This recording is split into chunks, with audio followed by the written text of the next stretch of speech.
This is the Barbecue Central Radio Show, which is recorded live each Tuesday at 9 p.m. Eastern Standard Time. The Barbecue Central Radio Show is being brought to you by The Barbecue Guru, the original creators of automatic temperature control devices, now offering 4 different models for you to choose from. Rest easy knowing that The Barbecue Guru is controlling your pit temperature so you can get on with your life. Visit bbqguru.com or call 800-288-GURU for more information. And by Fred's Music and Tasty Licks BBQ Supply, your online barbecue and grilling superstore. From cookers to grills, wood chips and chunks, and everything in between. Also be sure to try the Tasty Licks barbecue brand of rubs and sauces. Check Fred out online at tastylicksbbq.com. And by Stephen DeFranco Jewelers. Located in beautiful Willoughby, Ohio, Stephen DeFranco Jewelers is a family-owned and operated business looking to service the great folks of the barbecue and grilling world. Get free shipping and big discounts by mentioning my name and the term Barbecue Brother. Check out their inventory by visiting StephenDeFranco.com.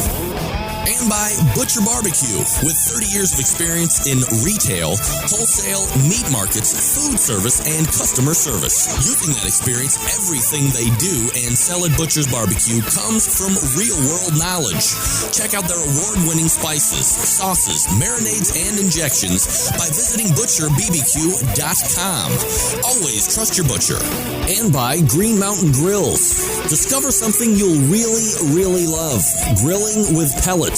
Green Mountain pellet grills are the top of the line, best of the best, but not the highest in price. And be sure to check out all of their flavor rubs, sauces, and pellets for the Green Mountain Grill, all on their website. Visit greenmountaingrills.com to peruse the entire products portfolio. And by Barbecuers Delight Wood Pellets. 2/3 oak, 1/3 flavor wood, giving you that perfect combination of BTU burn and sweet, succulent smoke you're looking to get all over your meat. A wide variety of flavors, so please go to the website to check it out and get yours today. Barbecuers Delight, which is bbqrsdelight.com. And by JP Custom Smoke, a competitive barbecue team out of Wichita, Kansas, manufacturing the highest quality barbecue rubs on the market today. Looking to increase your competition scores? Looking to get the hearty high fives and hand clasps at the neighborhood barbecues? Look no further than JP Custom Smoke. In the market for a high-quality offset wood-burning barbecue pit, JP Custom Smoke has years of experience building high-quality, fully customizable, and extremely fuel-efficient barbecue pits. Visit jpcustomsmoke.com for more information. This is Rennie Knopf with ChampionshipBBQ.tv, and you're listening to the Barbecue Central Show. So to get that perfect barbecue, you use wood. Are you sure it's safe? Whatever. We put the lighter fluid on, strike the match, and... Oh, should we call the fire department? That might be a good idea.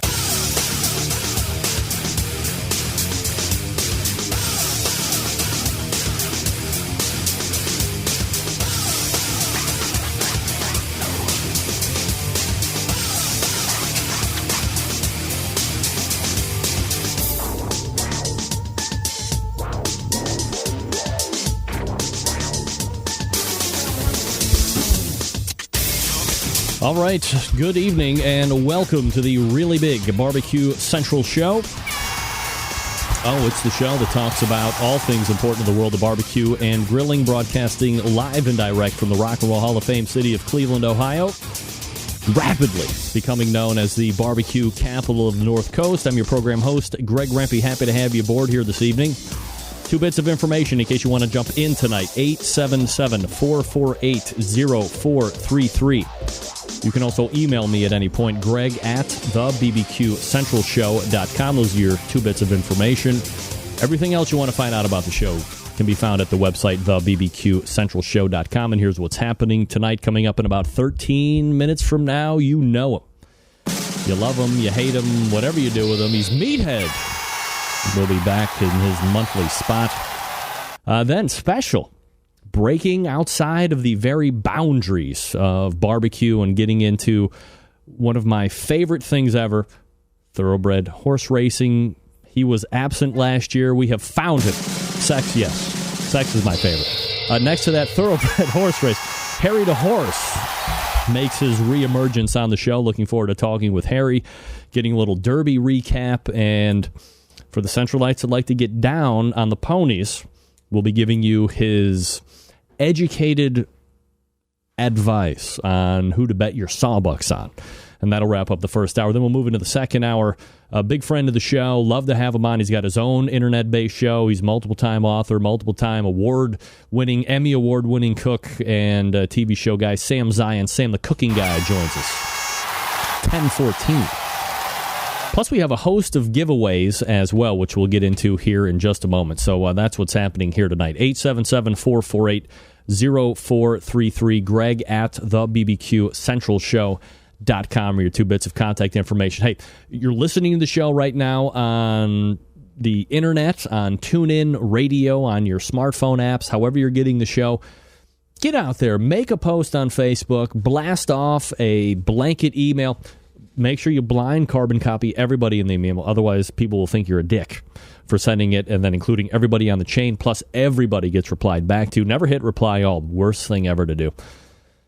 Also, Facebook it, tweet it, say, hey, we're watching the show right now, we're listening to the show right now, and we want you to be a part of it. And you send them to 2 links, thebbqcentralshow.com for the audio. If you want to watch the video of the show as well as it's happening, outdoorcookingchannel.com. Do it right now. Help a brother out. Also, don't forget you can watch the show live right now if you have Roku, and is becoming more and more popular as each day passes. Look for the Outdoor Cooking Channel app on Roku in the Roku store and then download it. Once you're downloaded, you'll be just like 60,000 plus subscribers of the Outdoor Cooking Channel, and pick what's streaming live now. You can watch this show instead of on the Outdoor Cooking Channel. You can watch it on the Roku. There's no paper in here in case somebody's trying to print. All right, never mind. You can watch this show right live on Roku in glorious whatever high definition on your flat panel television or your old school box set. Who knows what you got? But you can do it there on Roku as well. Great way, fun way to consume the show. Go to Target, go to Walmart, go to Micro Center. Say, hey, do you carry Roku? I'm sure they do. If not, go to Roku.com and get yourself a Roku player. Again, very fun way to consume the show. Here's a point, and I saw this a little bit last week, and I just want to make sure that we're all on the same page here. Kevin Bevington, creator of Outdoor Cooking Channel, has made significant upgrades on the back end that you really don't see. One of those upgrades was how he is forcing out the show. Basically, what has happened is he has created now the ability to not only stream to the internet, not only to Roku, but if he wanted to be picked up by Channel 14 and then Timbuktu, he can do that. If he wants to get out on DirecTV, he's able to push it out that way. You need to make sure that you have the latest version of a Flash player, and there have been upgrades that you don't see or that you aren't being alerted to that you need to do. So Kevin has actually set up a link on the Outdoor Cooking Channel in the navigation bar. Should say something like upgrade your Flash player or something like that. Use it. If you can hear the show but you can't see it, or you're on Outdoor Cooking Channel right now and you can't see the show, it's a Flash player issue. You need to upgrade to the latest Flash player in order to see the show. I'm sure Kevin will be jumping in with the link here, or somebody might be jumping in with the link here as well. So always stay tuned and make sure that you have your latest Flash player upgrade in order to see the show. Special thanks to ESPN Cleveland 850 WKNR's Will Burge and Emmett Golden, hosts of 3 Deep, for having me on the show about 20 minutes ago.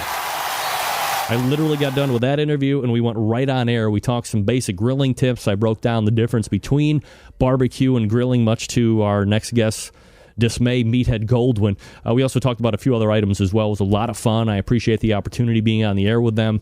I will link up the replay when it's available through the podcast center, but for a guy like me who just lives here on the internet with associated porno, liquor, and drugs, honor to be included on the ESPN affiliate here in Cleveland. Big listenership, especially to that show.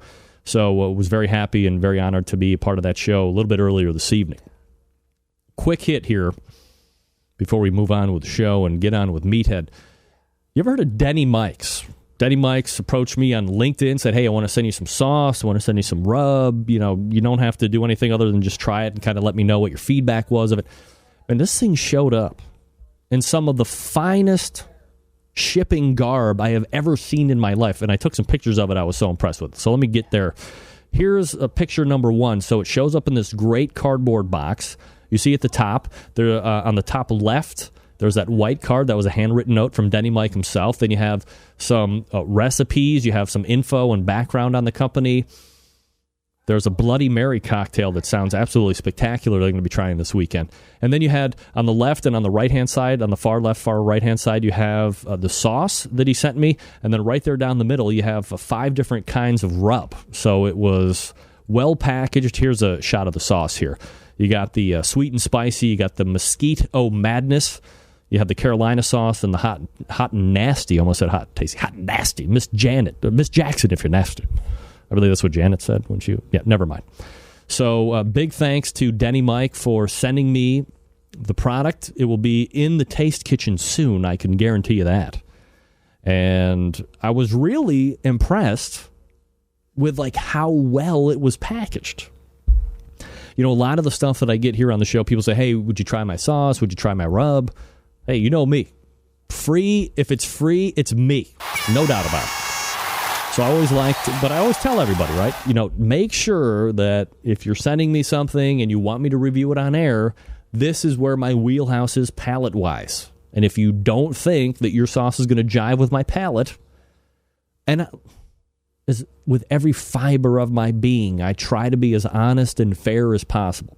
But we're all humans, and we all have taste preferences. Mine happens to be a little bit more tangy, a little bit more vinegary, a little more heat on the palate than most probably, because that's why a lot of people make sauce with that stupid liquid smoke, and they make it overly sweet. Nevertheless, I say, hey, if you're down with that and you still want me to try it, I will try and give you the most honest review possible. And some people politely decline at that point. But the majority of people still send me stuff, and I review it on the show. And 7 times out of 10, it's some of the worst stuff I've ever tasted. To me. It's some of the worst stuff I've ever tasted to me. What's the one thing that I tell you about the show? Just because I like it or don't like it doesn't mean that you're going to like it or not like it. You have your own palate. See this? That's my palate. You know what I do? I trust my pal. I trust my palate. If it tastes right to me, it's good. If it tastes good to you, it's good. Don't let me tell you what's good or what's not. That's not how this shit... It's just like with wine or Pepsi Cola or chocolate chips. If it tastes good to you, man, that's good. That's all that counts. And if you're the only one buying it, you're the only one buying it. Who cares? For crying out loud. By the way, drink of choice tonight in the King of Grills is Blanton Single Barrel Bourbon. Thank you very much. It is a succulent, smooth bourbon, which in most places, at like restaurants here, at least in Cleveland, the only place I know where I can get it dead bang is the B Spot, which happens to be Michael Simon's burger joints that are scattered around here in the greater Cleveland area. So if you're there, great burgers. Great burgers. But a wide selection of bourbon as well, which, being a bourbon guy, I appreciate and adore more than most, I guess I would say. So there you go, 877-448-0433. Greg at thebbqcentralshow.com. 2 ways to get in touch with me. Should you so decide to, more than happy to have you. Meathead coming up. Harry DeHorace after that. Let me talk to you quickly about Tasty Licks Barbecue Supply. Trusted online retailer and longtime supporter of this show. Just spoke with Fred a few days ago, and he wanted me to make sure I get this out to all of you. Tasty Licks now carrying Kamado Joe cookers, Meadow Creek cookers, spices, sauces, accessories. Much of these items are in stock and ready to ship to you directly. Have you been looking for Oak Ridge brines and rubs? Have you been looking for the complete line of Plowboys rubs and sauces? How about the Smoke on Wheels products? Tasty Licks Barbecue has them all.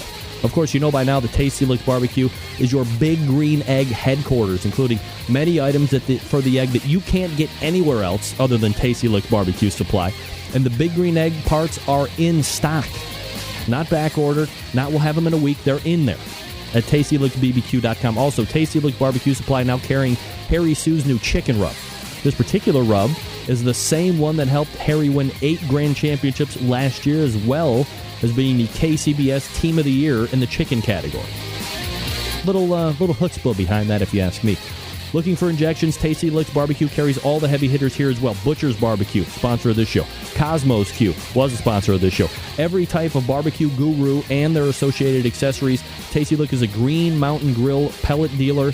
And as Fred says, right here on this show, they provide classes to the public as well, most of them for free. Fred teaches some, but he also brings in some of the top pit masters on the circuit as well. Attention teams. Is this thing on? Tasty Licks Barbecue Supply is your competition headquarters as well. All supplies for competition teams. Pans in different sizes, aluminum trays, gloves, thermometers, turn-in boxes for practice. Make this your one-stop shop for all your competition needs. Tasty Licks BBQ.com is the place to go. So head on over, enjoy the videos that Fred puts up there as well. He's got like 758,000 of videos of varying different topics. Plus, he's quite a character if you didn't know from listening to him here on this show. Hey, don't forget, Tasty Licks manufactures their own line of barbecue rubs and sauces as well. You have to try those. When you order, drop Fred a line that you heard about him here on this show. Let him know his support of this show is appreciated, does not go unnoticed. Best way to support the show, support the sponsors. TastyLicksBBQ.com. That's TastyLicksBBQ.com. All right, we'll step away briefly. We'll load Meathead in, talking about a couple different projects here. And we got some giveaways as well tonight. Jam-packed show. We'll be right back. You're listening to the Barbecue Central Show right here on the Barbecue Central Radio Networks.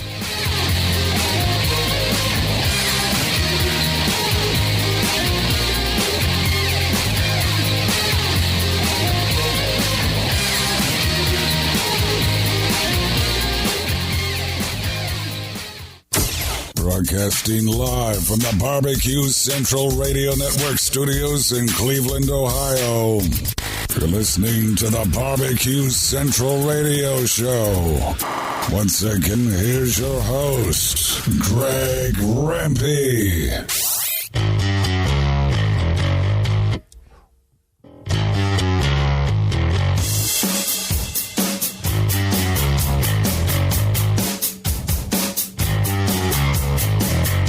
877-448-0433. Greg at the BBQ Central Show is the 2 bits of information if you want to get in touch with the show. Coming up in about 20 minutes from now, Harry the Horse. You love Kentucky Derby like I do? Yeah, of course you do. He will be on. He will be giving you his picks. But this music, and only this music, can mean one thing. My first guest tonight, a fan favorite, the creator of the most popular barbecue website on the internet and makes monthly appearances here on this show. You know him. You love him. He is Meathead Goldwyn joining us here on the show. Meathead, what's with the daisies? Has spring sprung? Is that what I'm supposed to be getting? God, you don't know what paper whites and daffodils look like? I don't know what Tinker Likes and daffodils look like. Does this mean spring is finally here? Oh, in Chicago it is, man. How's things in Cleveland? It is a sunny 75 degrees in Cleveland. It is great. Yeah. No, these are paper whites from our garden, and they're like daffodils. They smell so good. I wish I could share them. They're for you, Greg. A bouquet for you. Well, I will take them with utter authority and appreciation of all, as always. And we're talking with Meathead Goldwyn. You know him as the creator, founder, owner, and overall runner of AmazingRibs.com, which happens to be the most heavily trafficked barbecue and grilling website on the face of the earth. Is it the universe now, or is it the face of the earth? I think so. And we have this amazing new columnist, some clown named Rempe, who's writing about competition barbecue cooking. That's right. Thank you very much. Yeah, it's very cool. His first attempt is a tome about how competition barbecue cooks try to do chicken. And that is the bane of many competition barbecue cooks. So I get a lot of folks who come to the website who are contemplating getting into competition. So Greg is trying to reach out to them for me, and I'm really glad to have you. First of all, I appreciate you even asking me because, while I sit here and I talk about a lot of stuff from week to week, I don't know if I can say the written word is something that I have mastered, although I used to get A's in English all the way through high school. So, dangling participles are of my ilk, if you will. But it was yeah, I'd agree. You haven't mastered the written word. Thank you. That's right. Double space after period. I didn't know that wasn't something you were supposed to do after you left high school. But what can I tell you? It's just the typing. I hold on to high school like nobody else. But here's the thing that I found is we were trying to develop a way or a thought process behind the first effort, which was this competition chicken thing. And what does it always boil back to with anything else? How do I do it? I wrote this article with painstaking process and reaching out to sources and asking them confidentially some certain things that, what can I use? What can I use? What's trending? What isn't? And it comes back to, what rub do I use?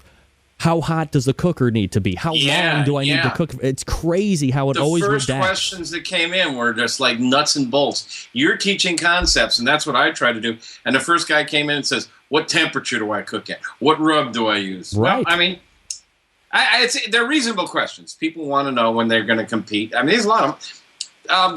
Our friend Sterling Ball over at Big Papa Smokers once said, hey, competition barbecue is becoming a rich man's sport. Well, there's no doubt about it. I mean, you're looking at it's safe to say at least $600 or $700 on the minimum investment for a weekend of competition barbecue, I think. Plus the driving cross country and the meats and everything.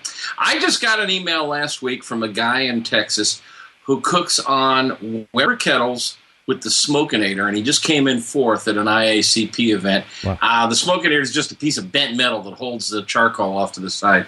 I think that's cool. I love Harry Sue, who cooks on a Weber Smoky Mountain. I love these minimalists. These guys who pull up in their Winnebagos towing a Jambo the size of a sofa. And then they say, I'm a traditionalist. I'm upholding the tradition of barbecue. Right. Because they're cooking with wood, Craig. Right. Well, we've had that discussion many times. All right, so a number of things to talk about tonight. We only have you for one segment because you're pressed for time getting this book out, and I appreciate deadlines like nobody else.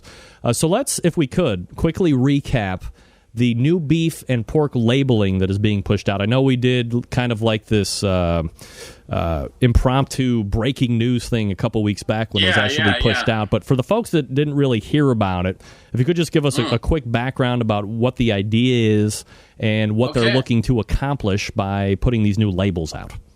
Okay. The beef people, the pork people, and the USDA collaborated in an attempt to make meat labeling easier and simpler. And some of the standardized meat labels do sound a lot like military product labels, and they were hard to understand. So they decided they'd try to simplify them. So they went from confusing to ridiculous. They have decided that calling Boston butt or pork butt by the new name Boston roast is simplified and simpler. I mean, okay, 90% of the people you stop in the grocery store and you show them a pig and you ask them, where does the butt come from? They're going to point at the hind end. Right. And we know that's wrong. The butt's the shoulder. So calling it something else. I don't know why they just couldn't call it pork shoulder, but they're trying to romance the stone here. And they call it Boston roast. There's Denver roast. The best thing I think they did, and this is just a classic case, I think, of how the pork people are so much smarter than the beef people. Pork now is going to start calling their cuts by the same classic names as beef cuts. So there's going to be pork ribeye, which is otherwise known as bone-in loin chop, but it's now pork ribeye. It's the same cut. It's from the longissimus dorsi, the muscle along the back, the pork loin. And then further down, they got the pork T-bone and the pork porterhouse. So that I like, that they're coordinating their naming. The lamb people are not signed on yet, but I'm sure they'll come along. All this is voluntary. Not every grocery and butcher is going to do it, but it is a sort of standards organization. So I suspect that they'll all be signing on. And they've come up with some really ridiculous names like flap meat on beef. Flap meat, which is, from down along the belly area. It's a nice cut of meat. A lot of people don't know about it. Is now called bavette. Bavette? Bavette. All right. Like Bavet. I mean, I think that's what they call it in France. Oh, boy. Yeah. I have no idea where they're coming from on stuff like that. The other thing is that several names have disappeared. I have a lengthy article on the subject. If you go to my homepage, there's a link to it detailing all the name changes. And I have two spreadsheets, one for pork, one for beef, direct from the mouth. They said they made 350 changes. Actually, it's only 318 I counted. And most of them are just rearranging the words so they read a little easier. But some of them are significant. The words pot roast have disappeared altogether from the English language. I guess that's too plebeian for them. I guess. But in any case, you can see it all on my website. I think I've got most of that stuff exclusive. And I guess pork butt is going to... The one thing that's going to happen from this is that all your cookbooks are out of date. Right. Yeah, all your cookbooks are out of date. You might as well use them for kindling on your next cookout because any cookbook that says pork butt, probably within a year, there's not going to be anything on the shelves named pork butt anymore. Right. Well, in some ways, I think it's an improvement, but in many ways, it's crazy and it's more confusing. I mean, they've given these romantic, like a Merlot steak. What the F is a Merlot steak? One of the things that... I tell you what it is. It's 50 cents a pound more. Oh, see, that's what I was just going to say. There's people in the chat room right now saying, well, how much more is a pork tenderloin or a pork T-bone going to be calling me? Yeah, somebody's asking, please, Patrick Paquette's asking, tell me London broil is gone. Nobody knows what a London broil is. Yeah, it's called the top round. Everybody has a different name for London. No, it's actually never been an official name, and it's not on the new list. It's not official, but people will still say, I'd like a London broil. I think most people, the most common definition of London broil is a flank steak, but it really is kind of a preparation. Nobody knows what the hell a London broil is. Who knows? What we know is is that you can go to AmazingRibs.com and you can learn all about these label changes. But I figured for the people that might not have heard about it, we'd just refresh here just for a second. But we'll move on here. We're talking with Meathead Goldwyn, AmazingRibs.com. I happen to have a link to that on my homepage in the right side of the homepage. But people need, if they come to my website, the best place to start is not the homepage, but the table of contents. There's a list of everything, and it's reasonably well organized. So if you're looking for this, you'll find it in the table of contents, if not on the homepage. All right. So we were going to talk today about buying grill. It's spring. Yes. It's spring. That means it must be... Go to Home Depot. Hold on. It must be grilling season. What the hell does that mean? Yeah. What is grilling season? Well, what it means is if you go to Home Depot and Lowe's and stuff, they got all the grills piled up out front, ready to go. And they're ready. It does get my juices flowing, I mean, I'm ready to rock. All right, so you've instituted on this AmazingRibs.com a database of barbecues and grills. So, let's talk about that. What is that about? And then we'll talk about how somebody can actually go there and use it. Yeah, it took us a year. I hired a man full-time. Max Good is his name. And I hired him full-time about this time last year, a little more than a year ago. And I hired a couple of programmers to build a database in a program called Drupal. But it cost me well over $50,000 to get the damn thing done. Are you $50,000? Yeah. Meathead, you should be hiring me. I'd only charge you $25,000. I'd give you more information. You got to be all right. Go ahead. But it is really cool, and it's pulling people in like crazy. So for business, it's really good. It's a database. I mean, you can go there and you can pull up a list of every grill manufacturer that we can locate. Now, we're probably missing a couple, and if you know of one, tell us about them.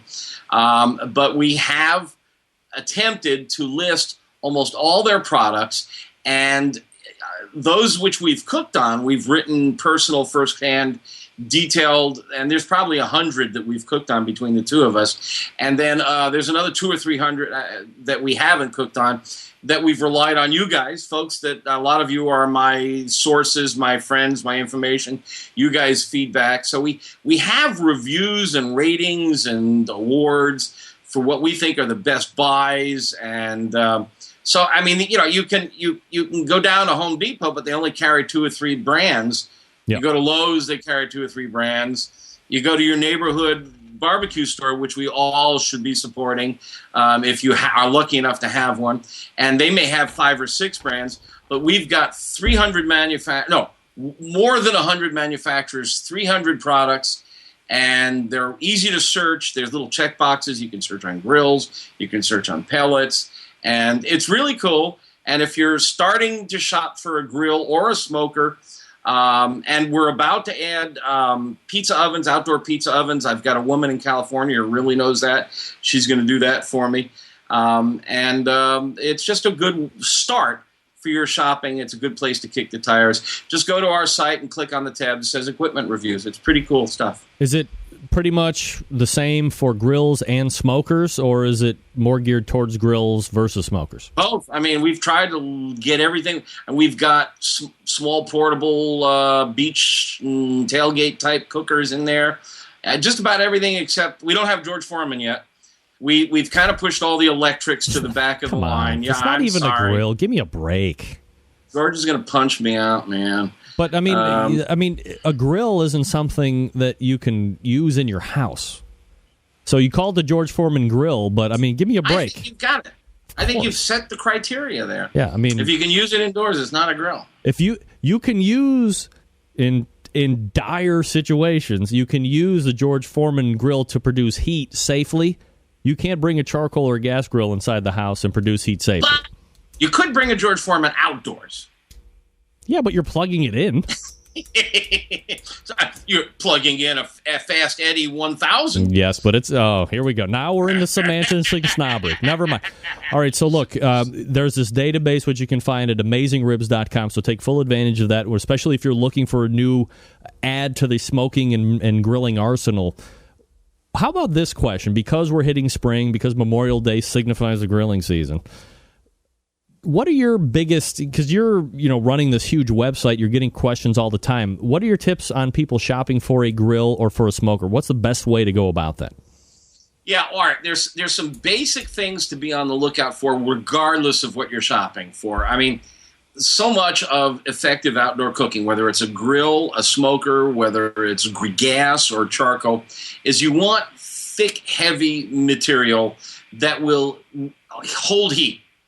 I don't know about you guys, but I cook all year round. Yep. I mean, some of you put the big grill away in November. That's okay. It's cold in November. You want to hold heat. You want to retain heat. And the idea of heat retention is that it evens out the ups and downs, the bouncing of the temperatures. So you want to look for thick, heavy materials. Look for quality of construction.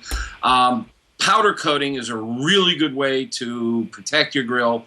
I am not a huge fan of stainless. Most of the stainless out there is really thin, really cheap, and you end up obsessing about polishing it and keeping it pristine, and then it pits and it rots. Some of them use 304 stainless, which is the really good stainless, and that will not self-destruct.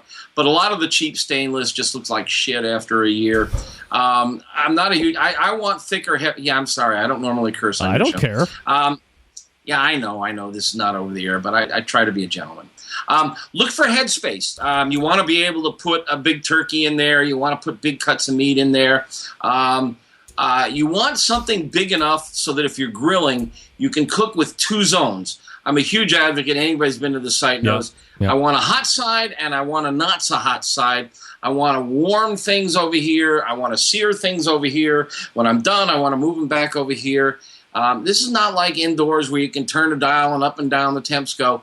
You've got to set up your temp control with 2 zones. So if you're buying a gas grill, try to get at least 3 burners. 2 will do in a pinch. But try to get at least 3, and the best configuration is if the burners line up marching from left to right or side to side. If they march from front to back, it's a little harder to arrange things, although front to back is good if you like rotisserie. That's an option you want to look for. A lot of them have rotisserie setups. It's an extra option. I am not a fan of built-in grills and smokers. A lot of people are building these outdoor kitchens, and they're wonderful. I've seen a few of them. They're spectacular. Oh. But you build in this beautiful grill, and then a few years later you decide you want to upgrade something bigger, or you fancier. Move. And now you're stuck with this hole that you cut in this kitchen, and the new grill you want is an inch too large or an inch too small, and that's what she said.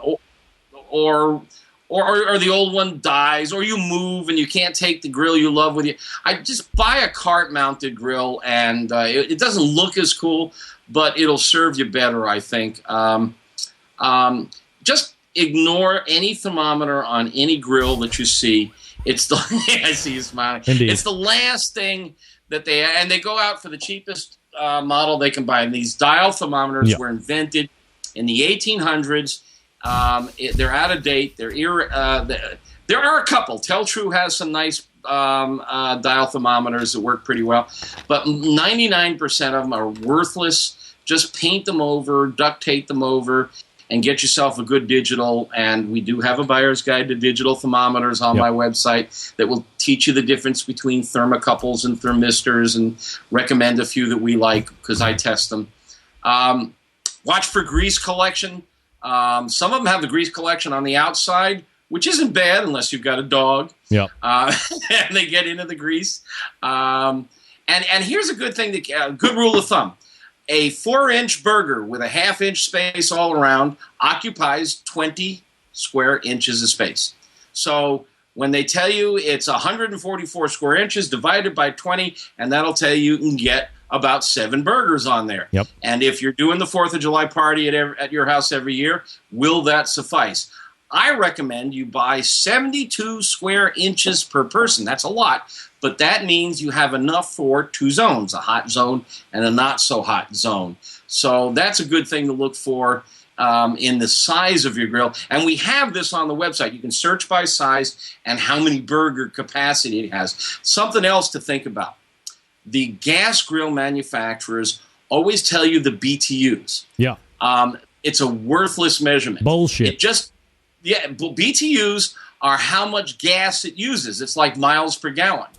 Okay, so it uses a lot of gas in a half hour. It doesn't tell you how much heat it's delivering. Right. What's a better measure, and we put this on our site, in our database now, is what's called the heat flux. And the heat flux is BTUs per square inch. In other words, how much fuel is being used per square inch. Because you can have 100,000 BTUs on a 500 square inch grill, and it's not hot enough to warm a Twinkie. But 100,000 BTUs on a 200 square inch is pretty darn hot. So it's how many BTUs per square inch. That's called the heat flux. We calculate that for you on all the gas grills on our database, and that's a pretty cool tool. What else? No. If you're that's it. You're out of time. I'm out of time. You only wanted one segment. Yeah, I'm pressing hard. All right, well, whatever. It's a good research tool, and have fun checking it out. And let me know if there's something we've left out. When do we get regular Meathead back again? Oh, you mean the full hour? Yes. I'll find time for you, Greg. All right. I'll make time for you. When I asked for half hour, I was I thought I had an April 15 deadline on the book, and they gave me till November. Of course, that means the book's going to be another year later. Holy Lord! Yeah. I'm meticulous. I write fast, but I just fact checking and all that shit. There you go. All right. Well, this is your one segment. I'm sorry, I'm cutting you short here, Meathead, but this is the way it goes. We will look for you again next month. You bet. Anytime you want me, I'm here. Thanks very much, buddy. You got it. There he is, Meathead Goldwyn. AmazingRibs.com. It's kind of odd to have Meathead only on for one segment. I'm not going to lie. That's kind of weird. All right, Harry the Horse coming up next. We're going to change it up, talk a little Kentucky Derby coming up this Saturday. I want to take this time to re-welcome the newest partner of the show, JP Custom Smoke. That's right. JPCustomSmoke.com is the website if you want to go check that out here while I am reading to you. Look, I'm happy to have John in the fold as the partnership stable, the newest partner in the stable. Centralites, you're the ones who are going to benefit from this the most. John has some of the most sought-after rubs on the market today. Really, when you think about it, Barbecue Central has become one of the biggest hitters in the rub market, all right here. It's a one-stop shop, so to speak. And here's what you have to choose from when you head on over to jpcustomsmoke.com. JP's Sweet Heat Chicken Rub, JP's Custom Blend for pork, and brand new to the market, JP Custom Smokes Beef Rub, already helping teams win in the beef category. We're going to get to that here in just a second. Can't wait to get your hands on some, I understand. jpcustomsmoke.com. Get yourself some. Now, how about some results from this past weekend? 6 teams using JP Custom Smoke product finished in the top 10 overall. Here we go. Chicken category, all using JP's Sweet Heat. Steve Carmichael, friend of the show. Great Plains Barbecue scoring a perfect 180 in chicken using JP's Sweet Heat. Yeah. Congratulations to Steve on that. Rubbin' Butts, a second place in chicken using JP's Sweet Heat. The American Dream Barbecue Team, David Qualls, Chris and David Qualls. JP's Sweet Heat, a 10th overall. Ribs category, the JP Custom Blend, JP Custom Smoke got 6th place overall. Wichita's Swineman, 9th place overall in ribs. How about the pork category? JP Custom Smoke Blend there as well. Whiskey Pit Barbecue, 1st in pork. Wichita Swineman, 2nd in pork. Yeah. Steve Carmichael showing up again. Great Plains Barbecue, 4th in pork. What? How about the Great American Dream Barbecue Team, 8th place pork using JP Custom Blend. That's right. And rounding out, so 1, 2, 3, 4, 5 of the top 10 places. Pork Rubbin' Butts, 9th place. Wow, you got to be kidding me. John Patty is blowing up the proverbial market. And then we'll round it out. Brisket, JP's Beef Rub, American Dream Barbecue Team, 1st place brisket. David Qualls bringing it. The JP Custom Smoke using his own rub, the JP's Beef Rub, 5th place brisket. Rubbin' Butts Barbecue, 10th place brisket. Look, jpcustomsmoke.com. You got to go there right now. Buy all the rubs. You're going to be winning on the competition trail or in the backyard. Don't fool yourself. We'll be right back with Harry DeHorst. Stick around. Be right back.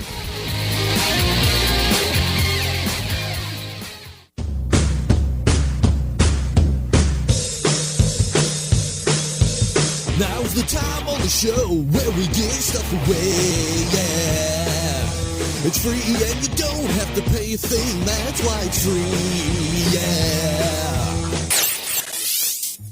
All right. Your chance to win the first prize of the evening before we get to Harry DeHorst, a $10 gift certificate to the Barbecue Superstore, thebbqsuperstore.com. Thanks to Richard Parker and the gang over there at the Barbecue Superstore. All you have to do is send me an email in the subject line, 850 WKNR ESPN Cleveland. Simple enough for your chance to win a $10 gift certificate from the Barbecue Superstore. Good luck. Get in the smoke. Call 877-448-0433 to get on the air. Now, here's your host, Greg Rempe. Big B, Moonshine Band, Suburban Noise Records. Let's go! 877-448-0433. Greg at the BBQCentralShow.com is the 2 ways to get in touch with me. Should you find it fit. All right, gang, look.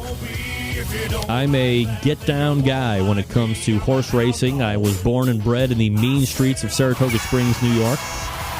That's right. So you know I'm going to be talking about the Run for the Roses, ladies and gentlemen. That's coming up on Saturday. Kentucky, the Kentucky Oaks is coming up on Friday, believe it or not. So stay tuned for that. We race over to the hotline where we find a friend of the show who we haven't had in any number of years, Harry DeHorst, coming up. Actually, I think we only missed him last year. Harry, how are you, buddy? Please, if you agreed with me, then we'd both be wrong. Oh, Greg, how are you? Harry, how are you, buddy? Hey, Greg, I'm doing great. How you doing? Long time no talk. I know, absolutely fantastic, Harry, and I apologize that we didn't run you down last year, but here's what I'm thinking. It's the Run for the Roses coming up this weekend, and here's what it is. Spring is coming, or depending on where you're at during the course of the year, spring has already sprung, and to me that signifies Oh, my God. Hope springs eternal. This year will finally yield us a Triple Crown winner. Although we've talked about in the past, pretty hard to do. So let me ask you this question. This year, holding last year, holding the year before it, holding all of these years that we have not seen a Triple Crown winner, do you hold out hope that this is the year where that streak is finally broken and we are able to see a Triple Crown? Well, you know, Greg, we've spoken about this many times in the past. And first of all, I'd like to apologize. I missed last year on the show. Me and the boys, we were required to do a little, I guess how you'd call it, community service, if you get my drift. Wow. So we were kind of out of the picture. But, yes, of course, every year we hope that this will be our year. You know, it's been a long, long time. It's been, 35 years since we've had the trip. And so we think that this crop of 3-year-olds this year could be the one. Now, of course, before we get to Saturday, we've got a big race, as you mentioned, on Friday with the Kentucky Oaks. And for your listeners, I've got some tips that I'll close out with here before our interview concludes. But I would like everybody to remember that approximately 5:40 on Friday, they would be treated to a wonderful race of fillies. And I'm looking at Dreaming of Julia to take that race. But, yes, of course, we hope that this will be the year for a Triple Crown winner, yes. Do you think that the fillies or the lady horses get the proper respect? I mean, obviously the Run for the Roses is the big ticket on the item, but, you know, the Kentucky Oaks is a huge race nonetheless. 139 years in the running. You know, in the last several years, we've been absolutely gifted because we've had, beautiful, beautiful female horses running. We've had rags to riches. You know, we've had the wonderful Zenyatta. Before they filled the slots for the Derby on Saturday, they actually thought maybe one or two of the fillies running in the Oaks might go up and run with the boys. I think they're coming into their own. It's been a long while, but because, the rest of the fillies are standing on the shoulders of horses like Rags and Zenyatta, I think we're finally getting there. Do you think, too, because there's some, I guess what you would call high-profile or celebrity owners, like Jim Rome owning a very successful female horse, of course, Bobby Flay, Iron Chef, a well-successful restaurateur, is a long and well-sustained and openly guy that buys only female horses, so obviously he's got a horse that's going to be running Friday as well. Do you think that these kind of people are lending to the popularity of the female horse part of it? Yes, I do. And I also think that there's a lot of foreign interest. You know, they're looking beyond just the racetrack career of these fillies, and they're looking for what would be very, very productive, very high-profile brood mares, and that gets into another whole part of the sport of thoroughbred horse racing that maybe we could pick up at another time. But no, I think that helps. And if you look, there are people like Rick Pitino, for example. While his horse is not a filly, he's kind of the example that anybody can be a horse owner, and anybody can have a champion right now. Absolutely. We're talking with Harry DeHorst, thoroughbred racing expert, somebody that I kind of grew up around as I was coming up in the mean streets of Saratoga Springs. All right, so Harry, let's go ahead and look forward to Saturday. Obviously, we have the running of the Kentucky Derby, which is the first leg of the Triple Crown. Preakness follows, and then hopefully we have a 2-for-2 winner going into the Belmont to complete that Triple Crown. As you peruse the field it's going to be setting up, who do you like? Who do you see as a potential outsider or a dark horse, if you will, coming in? How does this race set up for somebody as an expert like yourself? We took a little bit of extra time this year because this is such a strong field, Greg. We really narrowed it down to about 5 or 6 potential all-stars that they're probably going to be in not only in the pack, they're going to be in the front. Our favorite, of course, is Verzano. We like Orb quite a good little bit. There's a young man named Chad Brown who's training up Norm the Invasion. We like Chad because he's a Saratoga boy. He had a good year last year up at the Spa. We like the Vijack quite a bit, but, for your outside pick, well, let me tell you, we're picking Verrazano to win it all. And win it all, I mean to go all the way. This is a strong horse. You got, you've got Johnny, and you've got, Pletcher as a team here, unbeatable. But we're asking your fans, and we're keeping an eye on Overanalyze as well. As far as the Derby is concerned, we're a little concerned about the weather. Weather on Friday is supposed to be, for the Oaks, is supposed to be 75, but they're predicting thunder showers. For Saturday is a 40% chance of rain, which, for you folks that live up that way, Kentucky's not that much different than Ohio. 40% means it's going to rain. Right. So I would caution your listeners and your viewers to maybe look at the daily racing form that day. There could be some past performances in there that could yield some good return. But as far as the day of events are concerned for the Oaks, I've got some picks for you if you have time. Yeah, please. Okay, for the Oaks, wait a minute. Excuse me for a second. Just a second. Harry, always busy. Look at this guy. Richie, it's bad luck to be superstitious, please. Okay, for the Oaks, Greg, we're looking at, as we said, Dreaming of Julia to win. We're going to put 20 on that one. We got an exacta box of Dreaming of Julia with a nice Pletcher horse, Beholder. We're putting that in a box for $10. That's another $20 bet. And then we got a sentimental favorite in here. Gary Stevens is, as you know, is on the comeback trail. He's come out of retirement at the very young age of 50. He's going to be on a horse called Silcita. And we're going to throw 10 on Silcita, going out probably close to 20-1 that day. Oh, my. And it'll be a $50 bet for your Oaks. Now, on Derby Day, Verrazano to win. No question, we're putting 20 on Verrazano to win. And then we have an exacta box for $5. This is going to be a 3-horse box. It's going to cost $30. And we got Verrazano in the box with Normandy Invasion and Orb. For $30, and that's another $50. That's $100 to lay out. We figure we'll be able to get that return. This bet is not going to return a telephone number, but I think you'll come out with more than car fare. Is the Patino horse not that was, or I guess originally projected to be one of the favorites? Is he downgraded since he ran in the Santa Anita? Well, Golden Sense is a great horse, and I think that his performance could be, he could be an upsetter. There's no question about it. He did win in his last race. Patina's got the magic right now. I mean, everything he touches turns to, if you'll pardon the expression, gold. So, if you have a couple of extra dollars, it wouldn't be a bad idea to throw him in there with maybe some of your exotics. I might even throw $10 on him to win. All right, so we're looking at a Verrazano win, and then, of course, you spelled out a number of different exactas, and if you're an exotic type bettor, I mean, that's your... Look, the Centralites are very non-savvy when it comes to horse racing, by and large, although Don G. over in New York did say that, before you mentioned it, that Verrazano was his choice to win, so obviously that's the popular pick out there.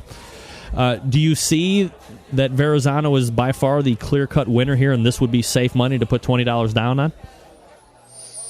Oh, absolutely, yeah. But don't forget, the Verrazano is going to go out at very short odds. I mean, that is obviously the prohibitive favorite.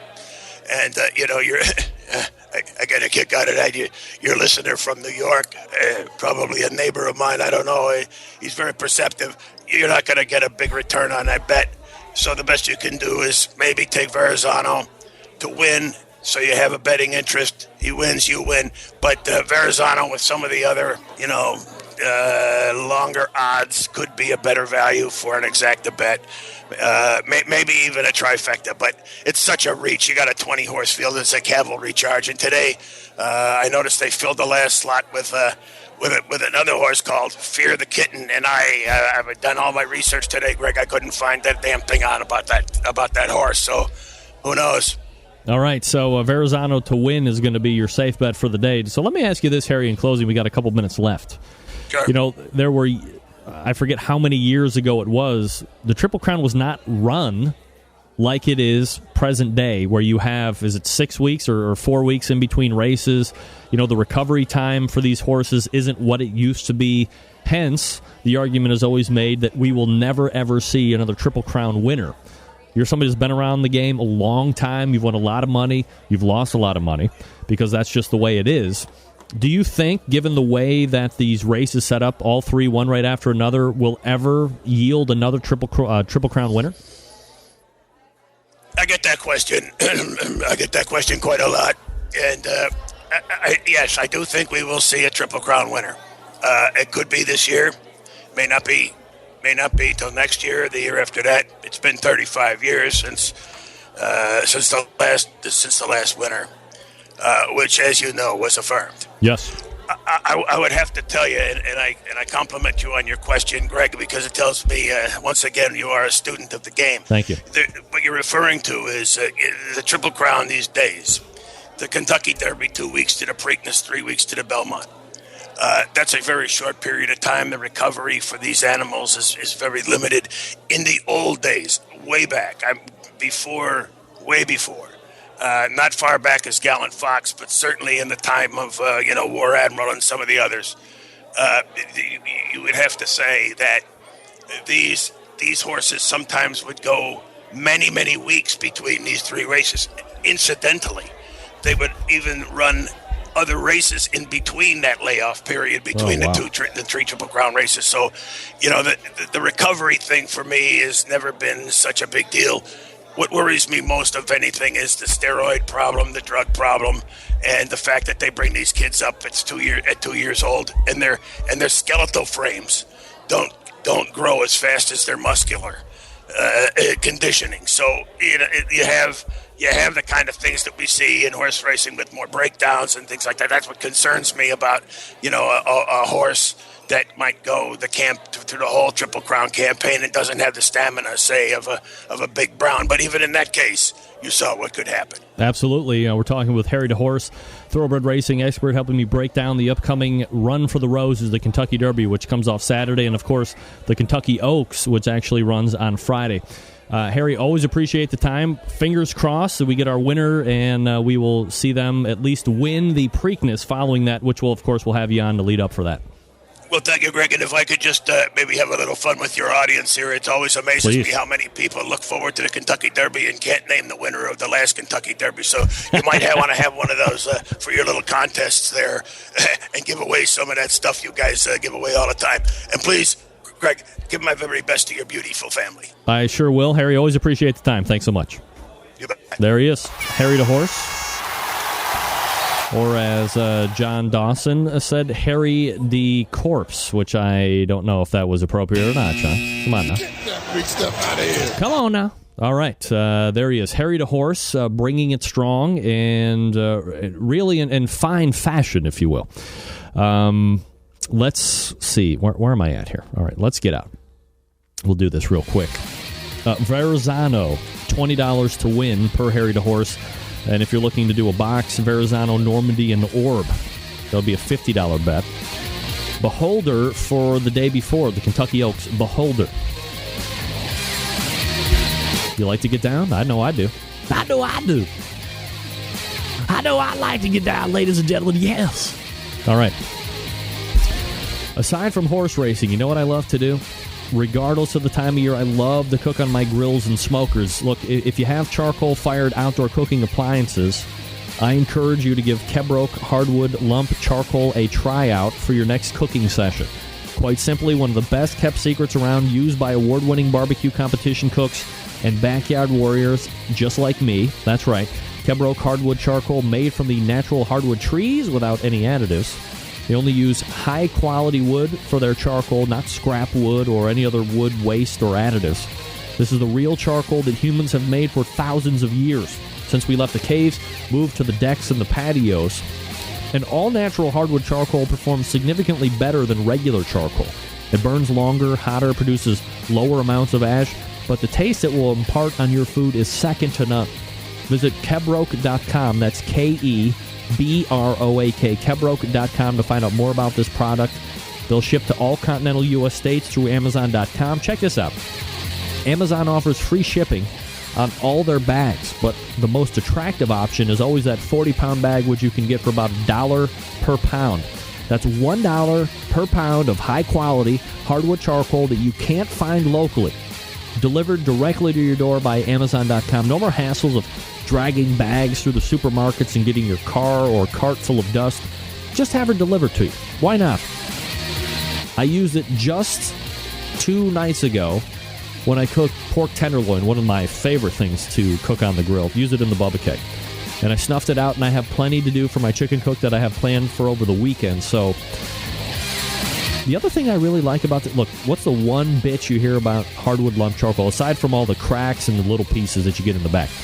It sparks like crazy when you light it up. No real sparking issue when you go to light it up, even with a weed burner, which I have. No, I'm not talking about pot. The weed, the propane torch, the MAP torch, that's what I get. Not a real problem with the sparking. Head on over to Kebroke.com, a secret of southern Miami for years, now ready for the world to enjoy. Kebroke Charcoal, get yours now. Kebroke.com. Thanks to Sebastian Bussert. We're going to be talking to him next month about the product, actually. Get a little bit more in-depth insight. We'll come back with another giveaway, and then we'll wrap up this. Actually, we'll wait until the top of the hour. We'll wrap up the first hour right after this. You're listening to the show, the Barbecue Central Show, right here on the Barbecue Central Radio Network.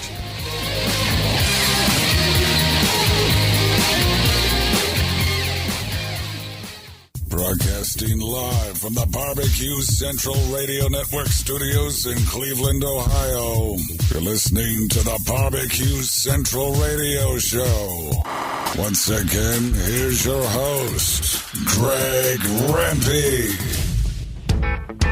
877-448-0433, Greg at thebbqcentralshow.com. 2 ways to get in touch with me if you want to do it. Thanks to Harry DeHorst for coming on last segment.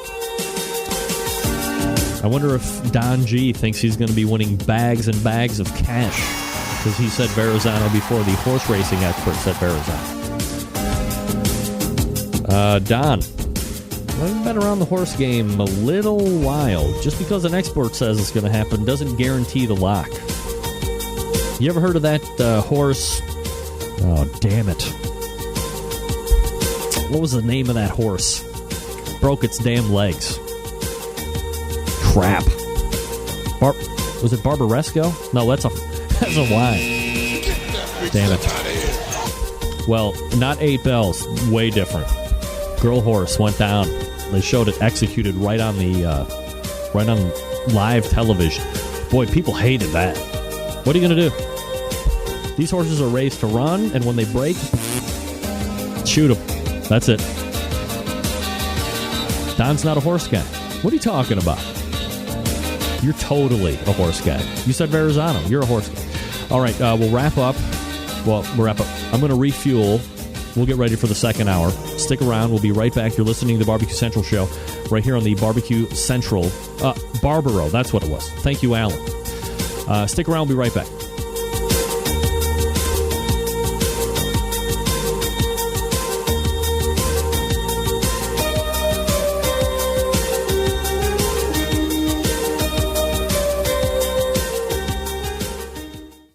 This is Jennifer Palamas from Charlotte, North Carolina, and this is Barbecue Central.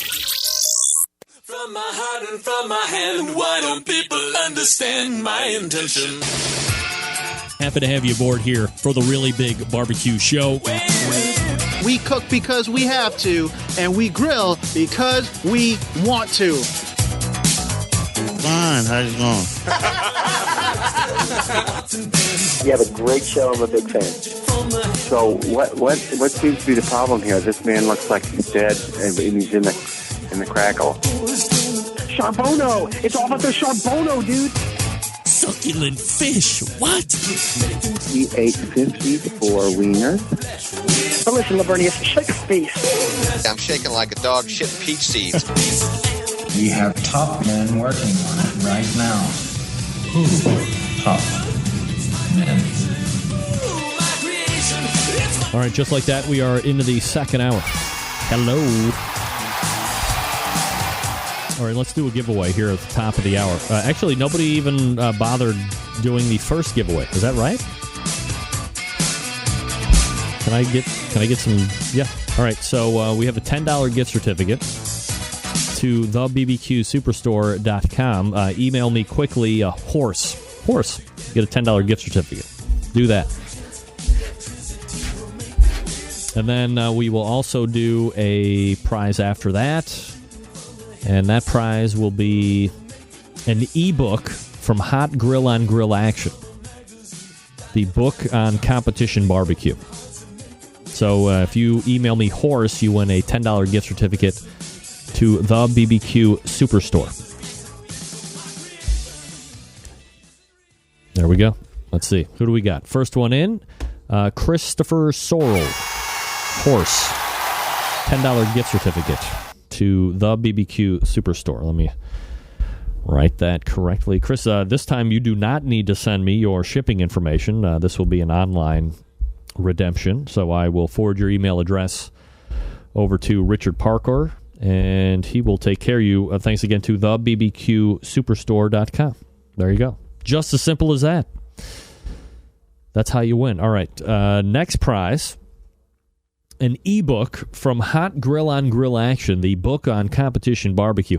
Free tonight to a lucky winner, thanks to Logan Hendrickson and the boys over at Hot Grill on Grill Action for this prize. Pick up your own copy by visiting bbqrevolution.com. That's bbqrevolution.com. I believe it's like a $30 prize that you can get for free, and all you have to do is send me an email right now that says Harry Horse Awesome. Harry Horse Awesome for your chance to win the ebook Hot Grill on Grill Action, the book on competition barbecue. This is going to be especially good for the folks that have been looking or wanting to make that leap from backyard hack, just like me, to the world of competition barbecue. From the guys that have been on television, Hot Grill on Grill Action, obviously, and it looks like Phil McRain wins that. Phil McRain wins Hot Grill on Grill Action. Congratulations to Phil for that. All right. You will probably also not have to give me any type of shipping information, Phil. I'll just send this on over to Logan, and he'll probably take care of you directly. So there you go. Two winners will have one more prize left tonight, which is a 1-pound bag of JP Custom Smokes beef rub that won David Qualls his first-place brisket this past weekend. Doing very well in the competition world right now. 877-448-0433. You can also email me if you want to, Greg at thebbqcentralshow.com. Still to come tonight, Sam Zion, a.k.a. Sam the Cooking Guy, in about 11 minutes from now on the show next week. Chris from Code 3 Spices will be joining me. I'm very excited about that. Code 3 Spices is a purveyor of rubs, but they are donating, it's either all or a portion of those proceeds to first responders. You know me, love the first responders, the 9/11, all that stuff. I want to make sure that we're supporting those people that are supporting that.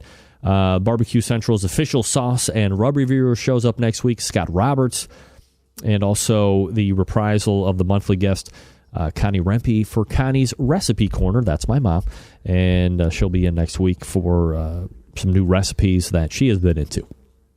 So you look forward to that next week. The Sam's Club Series rolled into Overland Park, Kansas this past weekend and produced another hotly contested event.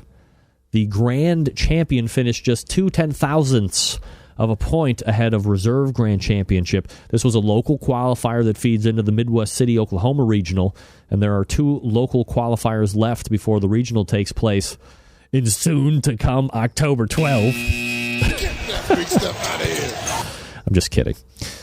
Well, I'm not kidding about the date. I mean, that's really when the regional is going to happen, October 12th. The top 6 teams moving on to the regional final are in this order with a 666.2856 Dirt Road Barbecue. Congratulations to Dirt Road. Smokeaholics, Kansas, finished with a 666.2854. Thanks for coming. Big stuff out of But congratulations on the reserve, absolutely. 2 10,000s. Wow. Munchin Hogs, friend of the show, Robert McGee, and current KCBS team of the former KCBS team of the year. I believe that was in 2011. Munchin Hogs at the Hilton, 663-9996. So a couple points back behind first and second place. Sizzlin' Bones Barbecue finishes fourth. KC Can Crew fifth. And rounding out the top six, moving on to that Midwest City, Oklahoma Regional, Three Brothers Different Mo. That's what it says on the KCBS website. I'm going to go with the Three Brothers Different Mothers. Hey, holla. When you look at first place to sixth place, less than 4 points. Less than 4. Wow, 285. Just a little more than 4 points. First place took 666-2856, and sixth place was 662-2852. So I'm no mathematician, but what can I tell you? Pretty close from top to finish, or from first to sixth, and first and two being the closest. So, Also, I did want to mention this. The Washington State Spring Barbecue Championship this past weekend took place in Monroe, Washington. 37 teams competed. This was a Pacific Northwest Barbecue Association sanctioned event. The results are in. Grand Champion Dances with Smoke. That's Tom Whalen. Reserve Grand was Wine Country Q. John and Ronna McGee. And then, of course, we have to give a special mention to dedicated Centralite Diane Mee, Lake House Barbecue, 7th overall. Congratulations to you, Diane. Respectable finish, 7th overall at the Washington State Barbecue Championship. Gang, do you like flying on planes? I mean, who doesn't? I mean, I have the G5, because I keep the private jet. But when I have to fly commercial, I've never thought, not even 1 second, for booking a flight on Virgin Airlines. But folks, time has come. Because guess what? Virgin America lets travelers send drinks to each other using the entertainment. Here's a novel way of being kind of creepy, and by creepy I mean being a freaking pervert. Right? Now, in addition to head-shaped ice cubes, Virgin America is offering a seat-to-seat delivery feature to aid passengers in their efforts to flirt, if not completely freak out, fellow travelers. And by flirt, I mean try and get down. You know what I'm saying? Mile High Club. CNN reports that program allows passengers to send drinks, snacks, and meals to other passengers using the in-flight entertainment system. In a strange mirror of the bar scene, amorous passengers simply locate their flirtation target on a digital map of the plane and then select what they want to send them and add a message. Now, unlike being at a bar, if you get a drink from some kook that you think is a stalker, rapist, or murderer, you leave. Unfortunately, when you're on a plane, you have to stay in your seat with your seatbelt buckled. That's kind of weird. Unimpressed parties can't leave, right? Because you're on the plane.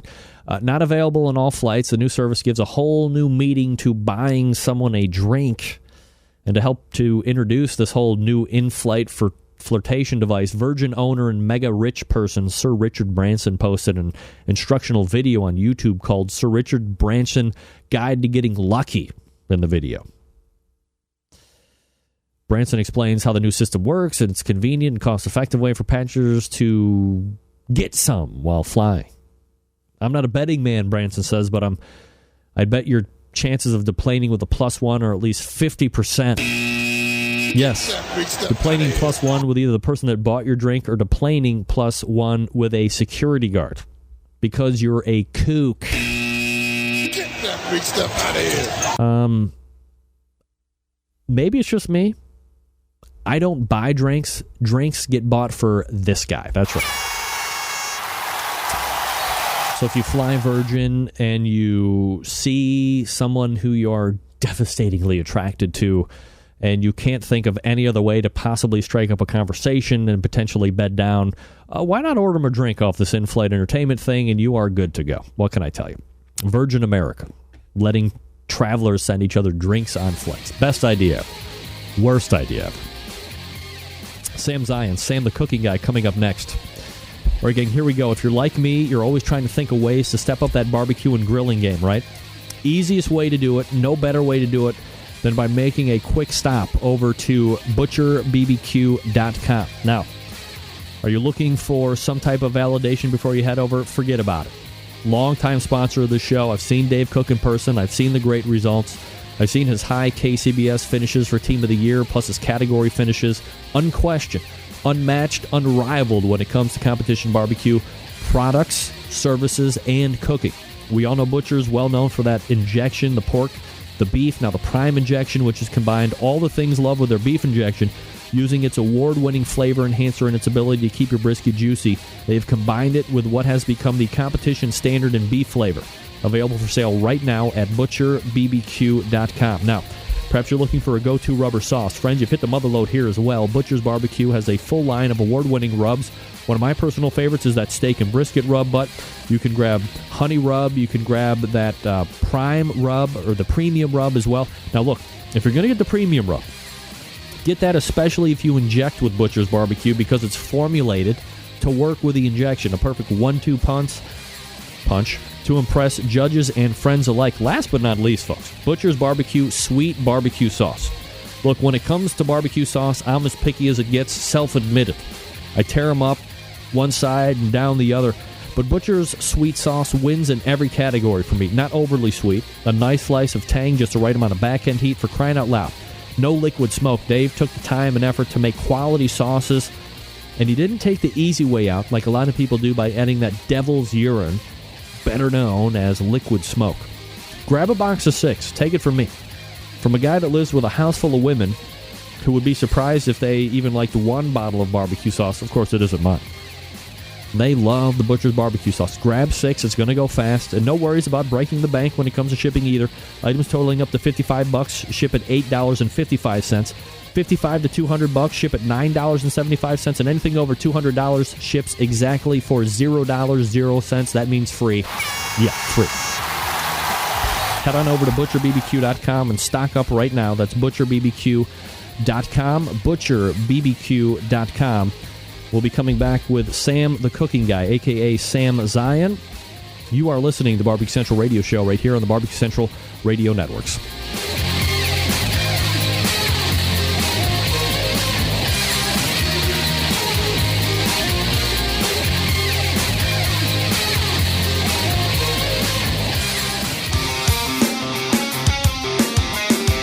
Broadcasting live from the Barbecue Central Radio Network studios in Cleveland, Ohio. You're listening to the Barbecue Central Radio Show. Once again, here's your host, Greg Rempe.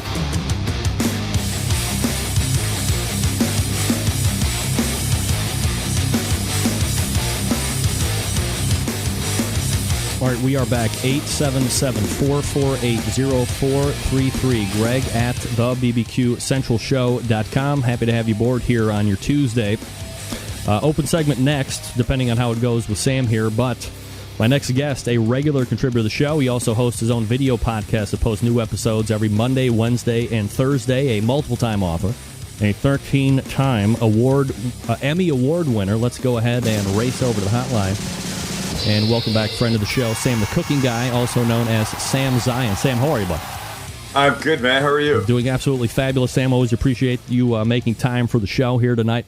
And, good amount of ground to cover here. You've been into this theme weeks over the last number of episodes on the Sam Livecast, and you recently did Meatloaf theme, which I loved. Look. Yeah, we did. As somebody who is partial to what we would call comfort food, meatloaf to me is one of those significant items that really signify comfort and warmth and goodness and stick to your people say stick to your ribs all the time. I mean, meatloaf sticks to your ribs. So if you could kind of break down the week and the recipes that you chose, because I think the Centralites are going to love it. It's cool. Well, look, here's the thing. I'm not exactly sure when it happened, but we like this idea of there being a week theme, carry it through the whole week. And the shows actually are Monday, Wednesday, Friday. I mean, you wake up Monday, Wednesday, Friday, and there's a new live cast up on the site, on iTunes, and YouTube for you to watch. So we settled on Meatloaf Week, and I thought it was important that the first part of it, the first day, we show people how to make a meatloaf. And I'm sure maybe people know my version's a little different. I call it a Mexican meatloaf. It has diced green chilies in it and has some fajita seasoning. But the important part, I think, for this is the topping. You know, meatloafs tend to have some kind of ketchup-based sauce on top of it. Some as simple as just ketchup, right? Which I'm not sure what kind you made before mine, and I know you've made mine now. But so this is ketchup, apricot jam to A, sweeten it up and help it thicken, and B, C, chipotle peppers diced up and mixed in with that. So you've got spice, you've got sweet, you've got the stickiness of the apricot jam. It's just really amazing over the top. And when I make a meatloaf, I don't use a meatloaf pan. I just form it on a baking sheet itself. Yeah. I mean, I think everybody could probably figure out what a meatloaf free form would look like. A pan is just one more thing that I feel like I need to clean, and what's the point? And I don't like it, and so half the time I'm not even sure where my loaf pan is. So forget it. So first day, Monday, we made the meatloaf. Second day of meatloaf week, we made a meatloaf sandwich, and I know it sounds simple. You take some meatloaf, you put it in some bread, and you eat it. But there's a few keys to it that really help enhance it. One of them is that we take these slices of already cooked meatloaf and we put them in a nonstick pan with a little oil, and we grill them again, or we cook them a second time. What that does is, of course, it heats it up, but more importantly, it starts to blacken the edges a little bit, gets them a little bit crispy, and adds a whole nother layer of flavor that just cutting a whack of it off of the loaf and throwing it in some bread wouldn't do.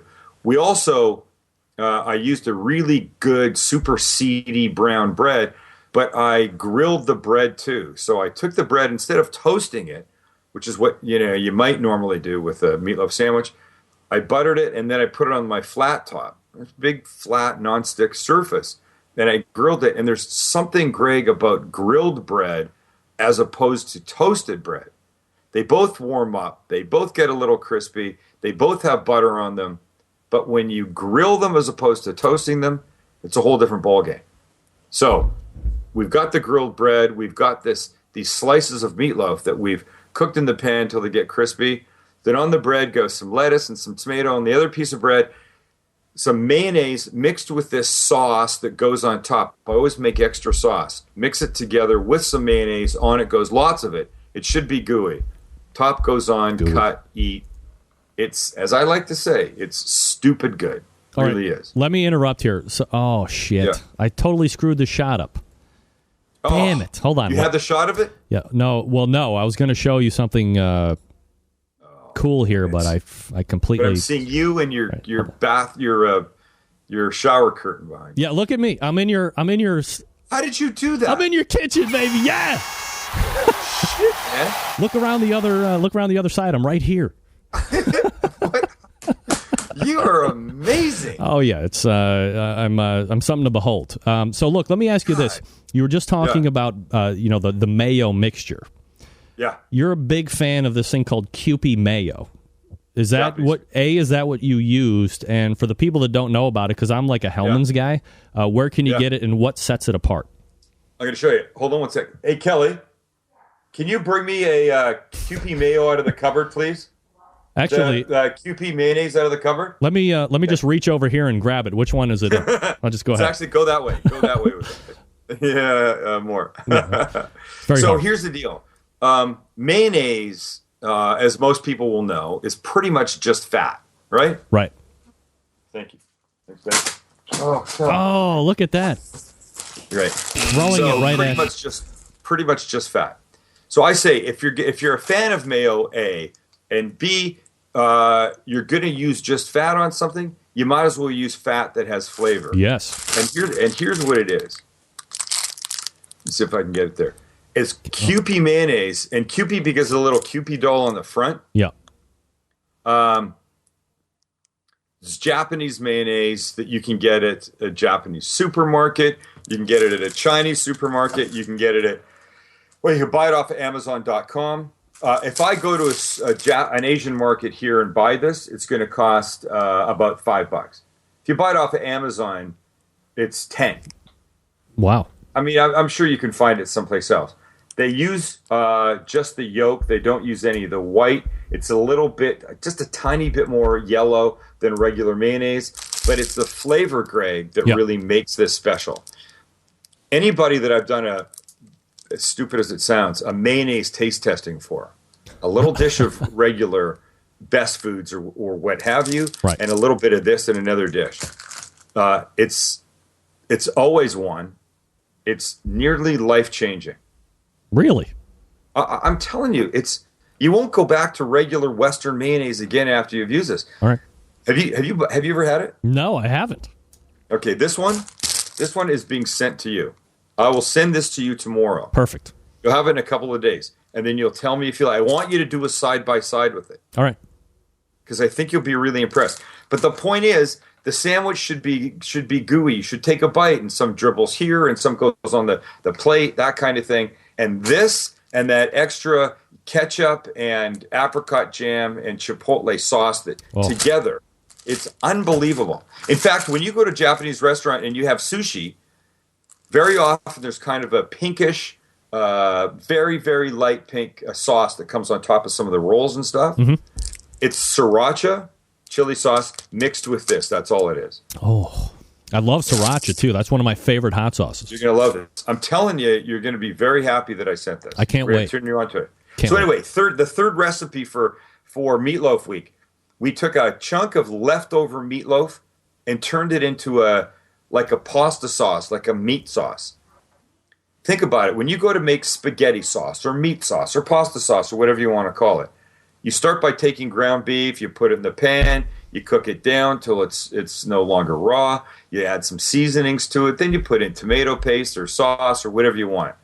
So we skipped that whole first step by taking this leftover meatloaf, crumbling it into the pan, letting it warm up, and then we added the tomato sauce and paste to it and, spices and whatever you want to do. It's amazing. It's amazing. Onion, whatever you want. But think about it. Don't use meatloaf just as a slab on a plate with a knife and fork. You can make a sandwich out of it. You can make a spaghetti sauce out of it. There's a ton of things you can do. All right, by the way, summer's coming up. I mean, maybe everybody's grilling right now, whatever parts of the world they live in. But that slice of cooked meatloaf done outside on the grill before it goes into the sandwich, so it gets the stripes and it gets the smoke. Unbelievable. Yeah. So a couple different things here that my mind is just racing. First of all, the fact that you made like a bolognese sauce out of this meatloaf thing is pure genius. Meatloaf in this family is huge, so it's rare that I get more than maybe one sandwich, and I try and make it big enough to where there's at least one sandwich left over for me, but it's been so non-cool like you did. Because, I guess it's how you grow up. It's simple and whatnot. So I would always take the cold meatloaf, right, and then put it on white bread, and then I would put ketchup over it. And to me, it's like heaven. It's so simple. You're breaking my heart. But you know what? I'm not denying that that's not good. No, I'm just saying there's a whole nother level that you can take it to that really is not a whole lot more complicated. It's the same components, just put together in a slightly different way. All right, so one question, one statement. And I have regular guests on the show. You're one of them, obviously. And some of the other guys are like big-time barbecue food bloggers. Right. And it always fascinates me because I'm a guy that goes into the grocery store and I have a list and I buy what's on the list. You strike me as a guy, as well as my other food blogging buddies, that go into a store and it's like, wow, I see this, I see this, I see this, and what are we going to do next? So how does the pasta sauce even come up in your mind? Like, I would never see that. So how does that come into your mind, and how does that actually get into a recipe? I think originally, I think it's in my second cookbook, the Shortcut Cookbook. And I think it was a matter of having meatloaf in the fridge and looking at it for a couple extra days and going, I just don't want to use it the same way again. What else could I do with it? I mean, so I cook for a living, and I guess I try and look at things differently sometimes, and that's honestly where that came from. It's just a matter of what can I do differently with this to do something else. I tell people all the time, and maybe I've said this to you and your listeners once before, but I tell people when you find yourself in kind of a, I don't know if it's a rut, but a lot of people are like, it's Tuesday, so we're making Aunt Ruth's chicken today, right? You just get into that habit. Yep. Tuesday, Aunt Ruth's chicken night. I say this, when you go to the store to buy the ingredients to make Aunt Ruth's chicken, pretend one of the ingredients you have to buy no longer exists. Force yourself to do something else. Now, what could you do? In the case of the Aunt Ruth's chicken, I mean, I don't know what it would be. Let's say it's chicken and breadcrumbs and mustard and honey for some sauce. Of course, you could pretend chicken didn't exist and you could substitute turkey for it. But that might be boring. I mean, turkey and chicken. So stretch a little bit more, right? No, I can't use turkey. I got to use something else. What could that be? You could use a pork chop for that. I think it would change the thing dramatically. You could probably find some piece of fish, tilapia or sole or cod, something to substitute for the chicken. Now you're starting to really change it a lot. Or forget the breadcrumbs. I can't buy breadcrumbs, Western ones. I can't buy panko breadcrumbs, the Japanese ones. What could you find? You could take crackers and you could bust those things up. You could do, I mean, anything crunchy in the store, in the processor, you could turn into some kind of crumb-like thing would be perfect. You just got to think outside the boring box that sometimes we find ourselves living in. Yeah, a lot of people finding themselves in that boring box. Sam Zion joining me here on the show, Sam the Cooking Guy. Some websites to check him out, thesamlivecast.com, also thecookingguy.com, and a new blogger for Bed Bath & Beyond, right? Yeah. Look at you. It's very, very exciting. Yeah, Bed Bath & Beyond has never had a person represent any of their stuff before. This is new territory for them, and thrilled to get an email asking if this is stuff that I would do. And it took, honestly, 7 months to put the deal together, but we figured it out. So now the blog stuff I do is on their blog, blog.bedbathandbeyond.com. Yep. We're shooting videos for them, putting recipes up, and just trying to make people a little more, I don't want to say comfortable, maybe put some personality into some of the things that they do.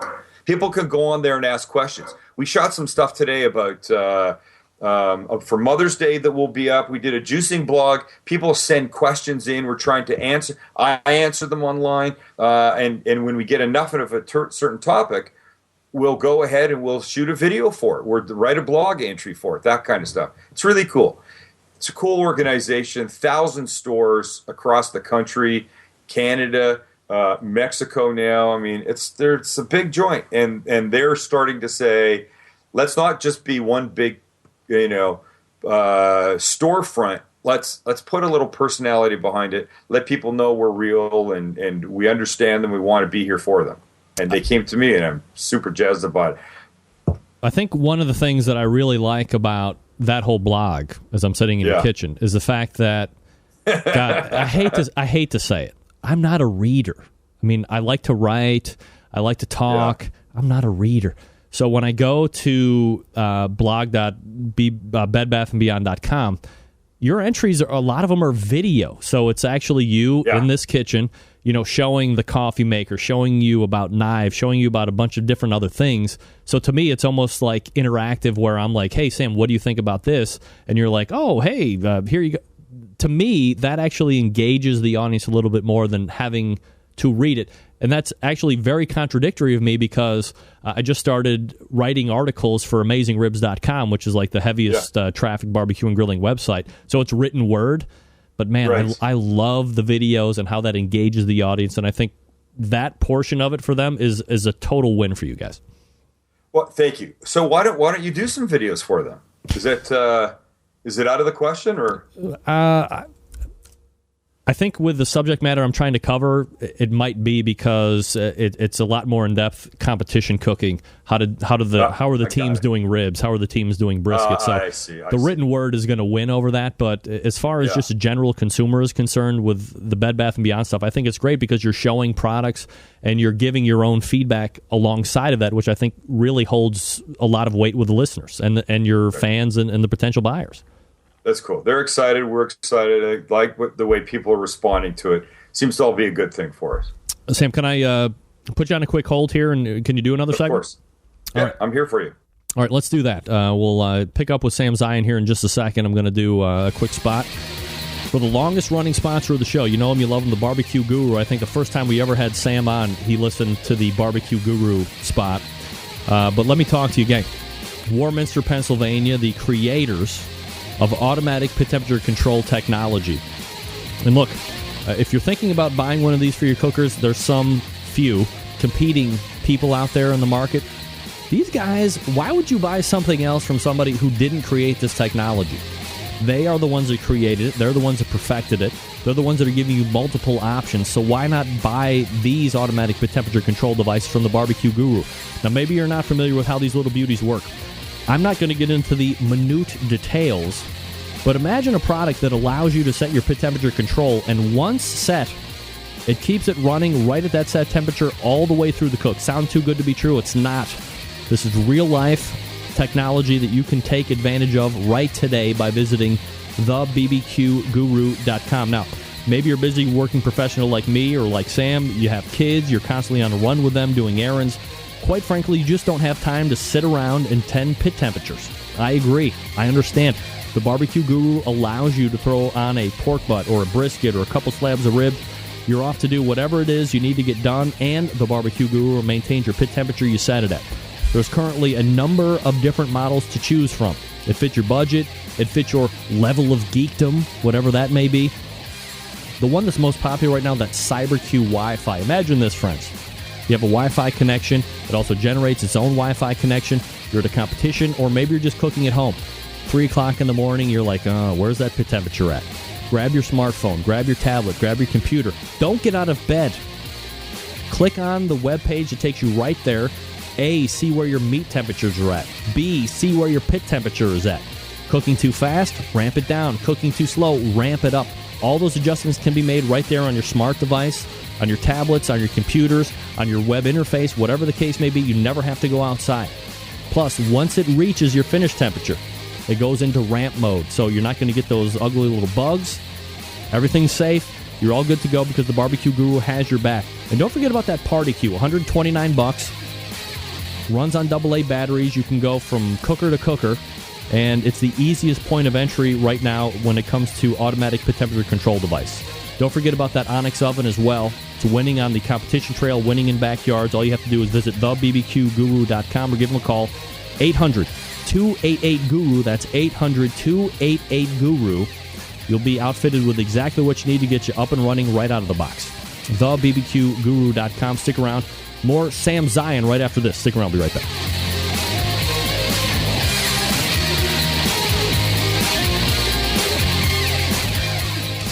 Big name interviews, advice on cooking brisket and ribs, and the only host willing to share his honest opinion on all things important in the world of barbecue. It's the Barbecue Central Show. All right, we are back. 877-448-0433. Greg at thebbqcentralshow.com if you want to jump in tonight. And we rejoin our conversation with Sam the Cooking Guy. You can find him thesamlivecast.com, also thecookingguy.com.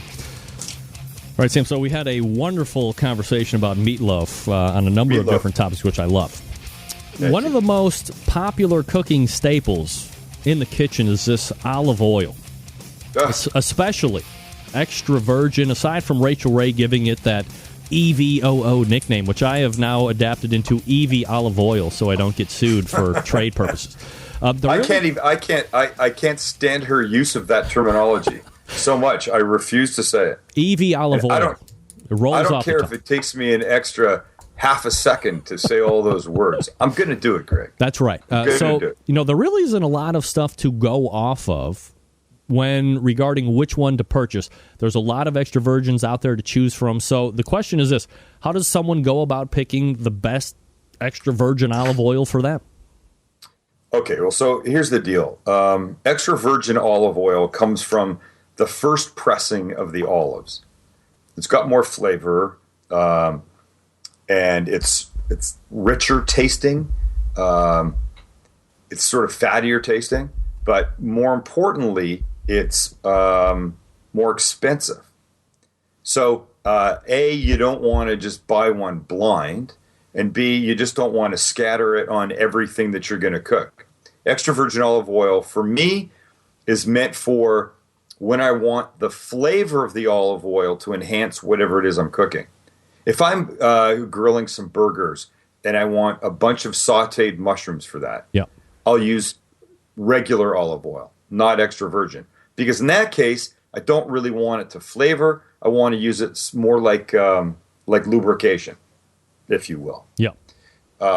If I made risotto, I don't know risotto. How do you say it? Risotto. I can't. I find myself saying it in a really affected sort of way because I've been ruined by Giada De Laurentiis and a bunch of other clowns on TV. Risotto. When I make risotto, the last thing that I give it is a drizzle of really good extra virgin olive oil. Right. That's I want to taste the olive oil in that case. So, how do you find one that you like? That's very important. Any good cookware store will have bottles of olive oil open and little bread things that you can pour out a little, dip, and taste it. I've been to olive oil tastings before. There wasn't bread. There was little spoons. You'd put a little bit on a spoon, and sort of like you would suck wine through your lips and teeth to help aerate it. It's sort of that's what people do because when you aerate it that way, sort of the flavor sort of opens up in your mouth. Right. But olive oil, extra virgin olive oil, is a very personal thing. I say it's like cowboy boots. I don't know what size feet you wear, but if you and I had the same size foot, I could wear your dress shoes, you could wear my sneakers, everything would be fine. But if you tried to wear cowboy boots that I owned, cowboy boots, after a very short period of time, tend to mold to the wearer's foot. Right. If you put my cowboy boots on or I put yours on, it wouldn't feel right. And just because I like a certain type of olive oil doesn't guarantee you're going to like the same type of olive oil. So tasting it at a store or at somebody's house is really super important. There's a couple major things with olive oils. One of them is a fruity kind of finish, and the other one is bitter. I don't happen to like a bitter finish. I like a fruity, lighter kind of end to the taste when in my mouth when I have olive oil. So that's what I'm going to look for. But you can't go by somebody saying, oh, that's really good, you're going to like it. It's like saying, oh, that movie's really good. Just because you liked The Godfather doesn't mean I will. And now that I've said that, just let me say Godfather happens to be my favorite movie. Best movie ever. Not ever, right? Not The Godfather 2, not The Godfather 3, but the original Godfather, one of the best movies ever. But if you had to pick between 2 and 3, which one would you pick? 2. Yeah. I'm torn. I think probably 2. I like the whole backstory that you got into. I like a brother shooting another brother in the head. Right. I mean, you don't get that in 3. Yeah. That's true. What can I tell you? Sam Zion joining us here on the show, the SamLivecast.com, thecookingguy.com. You know, another But do that. Do that. Go find yourself a good olive oil. Find a good cookware store that has some bottles open. Or somebody that owns a few bottles, let them taste for you. There's a place out here, sponsor of my show, called We Olive. Yeah. You guys don't have them out there. No. It's exclusively California extra virgin olive oils. But what's cool is you can go to the stores and ask for a tasting and an education, and they'll do it for you. It won't cost you anything. They'll let you sample 5, 10, 20, doesn't make any difference. Really? Yeah. I have to say, if you go online to weolive.com and put my name Sam in the Shop Now box, you'll get 10% off your order. Little plug for my sponsors. Watch out. They're great guys. We love to save money here on this show. Don't we? Absolutely. No doubt about it. All right, so check this out. You're a bourbon guy, right? So this is my Tervis tumbler, by the way. It says King of the Grill right there. Absolutely. And I am enjoying a Blanton single barrel. Have you ever had that? No, I haven't. Oh, you got to try it. It's so good. Really? Yeah. I mean, I hate to say this, $50 a bottle, and I'm drinking it on the show, but it's the upper echelon, but it is so good. And you're just drinking it just on the rocks? Yeah, just on the rocks. In there? Yeah. That's it. Yeah, that's it. Just a couple. That's the only way. Yeah, don't want to dilute it. I have those. I have one of those ice cube trays that make these, the big cubes. Yeah. Have you seen those? No, I've seen the. It's like either stainless steel or the rocks that you can freeze, so it doesn't dilute. So this literally makes them this big. Wow. It's just a big square that you drop in. It melts slower, thereby not watering down your $50 a bottle Blanton, right? Yeah. That's all right. I mean, it's so good. If you have the opportunity to pick some up, I highly suggest it, just like a Ferrari on Ferris Bueller's Day Off. All right, so here it is. Another staple on this kitchen is salt. Not table salt, but kosher and sea salt. And you hear about it all the time. People are dipping their hands in and sprinkling it around their dishes. What's the difference between the two, and is there a difference between the two? Right. All right. Well, first things first, I don't own table salt. I no longer keep table salt in my home. No? I haven't for maybe 5 years. Now, I'm not a baker per se, but when I do bake something, I use kosher salt. So here's the difference. Kosher salt is mined. It's not huge chunky grains, but decent sized chunky grains. Big enough that when you have a pile in your hand and you sprinkle like this, you can sprinkle evenly. If you try to do that with those tiny little grains of table salt, it will fall through. You'll end up with a pile this big on one end of the steak, and the other end of the steak will have nothing on it. Not to mention, table salt has stuff added to it. Iodine, anti-clumping agents, junk like that. You ever been into a restaurant and seen the salt shaker with rice in it? Yes. They do that to keep the moisture out of the salt. Table salt kind of just somehow naturally sucks up the moisture, and it clumps in there. So to counter that, they add this anti-clumping agent to it and all kinds of things. I don't need that. I don't want it. I don't keep it. I use kosher salt. Mined, not too expensive.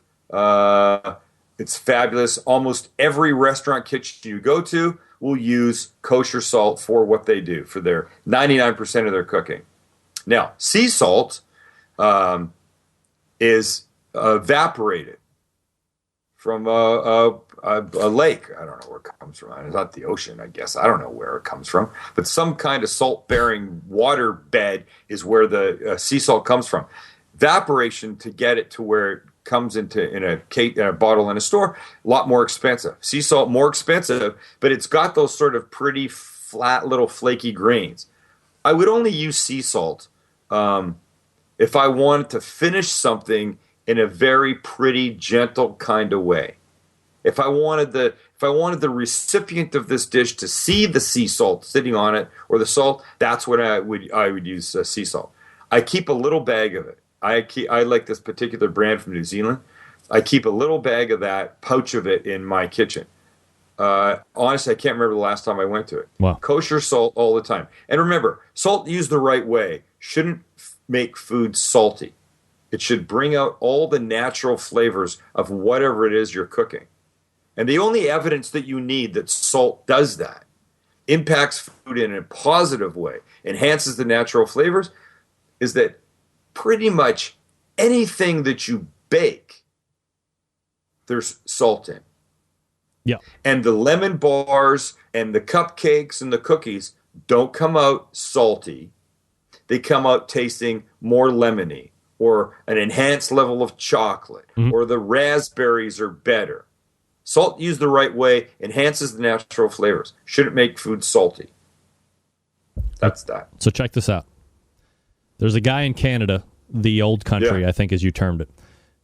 In Canada, there is a friend of the show called Danielle Domofsky. She's a pitmaster of Diva Q, and she's got a show out in Canada now called Barbecue Crawl. Wait a minute. By the way, Diva Q, really good name. Absolutely.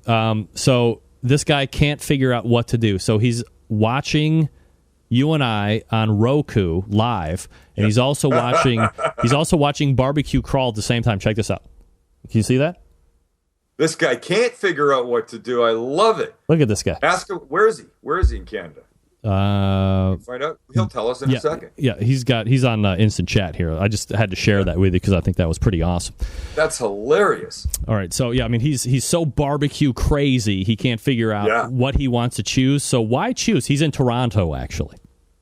I lived in Toronto for a year and a half, or as I like to say, one winter's worth of time. Yeah, one winter's fortnight in Toronto. Absolutely. We're talking with Sam Zion, Sam the Cooking Guy, the SamLivecast.com, also thecookingguy.com if you want to check him out. One last thing tonight, and yes, sir. I don't know anything about this except the fact that I was watching your show one time and you were talking about it, and I've seen it reappear every once in a while. Rice cooker. Let me tell you what rice cooker means to me. I'm taking a red box out of the pantry. I'm boiling water, and I'm making fucking rice. What is rice cooker? Do I need to get one? What is it all about? Kelly? Wait. Hold on, let me get it. Wait. He's out here. Talk to your audience for a second. Here we go. Hey, ladies and gentlemen. We're talking about rice cookers tonight. Yeah, I remember one time I was at a Cubs game talking about rice cookers with Stoney. It was crazy. We were talking about all sorts of crazy things. I was having beers by the pound. I was bonging beers in the call booth. It was crazy. Oh, wait a second. Hold on. We're back. Here he is. Yeah, we're back. That was very, very nice, by the way. Sam is back. There we go. All right. So here's the deal. I grew up in Vancouver, Canada. My mom is a fantastic cook. Here's how she made rice. She took an iron pot. She put rice in. She put water in. She brought it to a boil. When it started boiling, she turned it down to a simmer, put the lid on, and waited about, 25 minutes. Yep. Maybe 30. At the end of 30 minutes, perfect rice. At the end of 40 minutes, burnt rice, stuck, bad, no bueno, nobody wants it. Herein lies the beauty of a rice cooker. Look at that thing. It looks like a bread maker. It does look like a bread maker. Yeah. This is made by a company called, who makes this? Aroma makes this. They sell these things. Target, Walmart, Sam's Club, Costco. You can buy them all over the place. This one I probably had for 5 years or so. So here's the deal. You open it up. The rice goes inside here. The water goes inside. Yeah. You shut the lid, and you push start, and you walk away. Yeah. And now you walk away to the backyard to do some grilling. Yep. You go to the store, or you go to Las Vegas, and you come back a day or 2 days later. 2 days? 2 days later, you open it up, the rice inside, perfect. And when I say perfect, I mean perfect. Nothing burnt, nothing ruined, nothing gloppy, not one giant block of rice. It's perfect. And so for me, I eat a lot of rice. I make a lot of Asian food. I like rice underneath it. I like rice all the time. Yep. In fact, my favorite, after I've been out, come back, it's late night, I've been drinking and I need something to eat, a bowl of rice, an over easy fried egg on top of it. Oh, watch out. Japanese mayonnaise over the top, and then a little spice. Oh, heaven. I got to get you. The little spice that I use, I'm going to send you one of those too. You'll like this. I won't tell you what it is. I'm just going to send it. That's heaven for me. But the key is the rice cooker rice. It keeps it fresh. Wow. It keeps it the right temperature. It knows, it doesn't matter how much rice you put in, this much or this much. It knows how long to cook it, when it's ready, and to turn itself from cooked to warm and to maintain the rice at a perfect temperature and a perfect consistency inside for 2 days or 2 hours. Really? Yeah, it's ridiculous. And now you can get complicated ones that do. Because, brown rice, which presumably we should all be eating, has a longer cooking time than white rice. So now these things have settings for brown rice and all kinds of stuff. I don't know. Wow. It's fantastic. It's fantastic. And you can buy one, a good one, for $20. Oh, all right. That was my next question is, what kind of one investment? At one of the big, the Targets of the world, those kind of places. Wow. $20 and you have perfect rice for 2 hours or 2 days. 2 days? Right. Really? 2 days? 2 days. Seriously. Asian families, Japanese, they make a giant big rice cooker batch and then they just take from it over the next few days. They don't have to continue to make it because it's there. It's perfect. You're like the Asian expert. Did you date Asian chicks or something when you were growing up? I did. Yes. Our friend up in Toronto will know that Vancouver has a high percentage of Chinese, and I definitely had a couple of Asian girlfriends growing up. 2 Chinese girlfriends and a half Japanese girl for a while. Wow, look at you, multicultural, multi-continental. I mean, I didn't marry that way, but Vancouver, you can't help it. Hey, it's like dating a fat chick in Cleveland. Happens. Absolutely. Yeah, that's what it's like. No doubt about it. Sam Zion hosts. You turned around and there they are. I know all about it too well, unfortunately. Sam Zion hosts the Sam Livecast. New episodes posted every Monday, Wednesday, Friday. You can also read the new blog for Bed Bath & Beyond at blog.bedbathandbeyond.com. Sam, always appreciate the time. Thanks so much for the information. We'll look for you again next month, buddy. You're the man. Thanks, brother. Have a good night. You got it. You too. There he is. Sam Zion. thesamlivecast.com. There you go. All right. Let's kind of work into a giveaway here after this. A public service announcement from Stephen DeFranco. Gang, did you know? I just found out today, Mother's Day, 2 weeks. 2 weeks, folks. 2 weeks. Let me tell you this. How many times have you shit the bed when it comes to Mother's Day? Me, the last 10 years, easily. Here's the good news. We know somebody that's in the barbecue and grilling. Well, he loves barbecue and grilling, no doubt about that. We know somebody in the jewelry business. Let me challenge you with this. For all of the years of bad Mother's Day gifts, have you been saving up some money? Have you been saying, hey, this is the time that I am going to really make amends and get her that great Mother's Day gift that she deserves? Mother's Day, for crying out loud. She's the mother of your children. I suggest this. The clustered diamond earrings. Folks, don't poop the bed. Don't poop it. The clustered diamonds are cheaper than the studs. That's right. And they look way better. I got my wife a pair last year. She wears them all the time. They look fabulous. They look bigger and better and brighter. They sparkle because it's all of these little diamonds conglomerated into one. And you get 2. I suggest you go to StephenDeFranco.com or, better yet, lob him a phone call, 440-943-2700. That's 440-943-2700. Ask for Steve when he gets on the phone and say, hey, Steve, Greg was telling me about these cluster earrings instead of the studs. His wife got one. You know what I'm talking about? He'll say, yes. Oh, I know exactly what you're talking about. The prices are spectacular. Once you tell him that you're a barbecue brother or sister, you listen to the show, you hear the ads every week, you're a fan, you want the discount, he will hook you up. It's just that simple. You're going to come out looking like a champion. So much so that she might go to Stephen DeFranco and buy you an Accutron Bulova watch because she can save money too for Father's Day the following month. 440-943-2700 or StephenDeFranco.com. That's StephenDeFranco.com. Know it, love it, do it. Stephen DeFranco, barbecue jeweler to the stars, to the Central Lights, to everybody. Hook them up. You're going to be happy you did. Drop me an email. Let me know how much you like them after you do business with them. I know. You'll thank me later. We're coming up with another prize, and then we'll wrap the show right after this. Stick around. We'll be right back.